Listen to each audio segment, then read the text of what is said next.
Assalamu alaikum. Today we will learn 10 lines essay on Hazrat Imam Hussain Raziyallah Ta'ala Anhu. Hazrat Imam Hussain Raziyallah Ta'ala Anhu was the grandson of the last prophet Hazrat Muhammad Sallallahu Alaihi Wasallam. He was a man who sacrificed himself and his family in the path of Islam. Hazrat Imam Hussain Raziyallah Ta'ala Anhu was the son of Hazrat Ali Raziyallah Ta'ala Anhu and Hazrat Fatima Raziyallah Ta'ala Anhu. He was born on the 3rd Shaban, the 4th year of Hijri. The Holy Prophet loved his grandson immensely and he said, "Hussain is from me and I am from Hussain."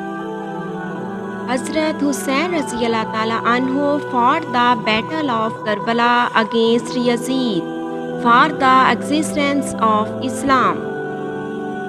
He had an army of only 72 male members and his opponent Yazid ibn Muawiyah had up to 30,000 heavily armed forces. Imam Hussain Raziyallah Ta'ala Anhu and his army were all martyred in the Battle of Karbala, and his family members were taken as prisoners. He was martyred on 10th Muharram and his shrine is located in the city of Karbala, Iraq.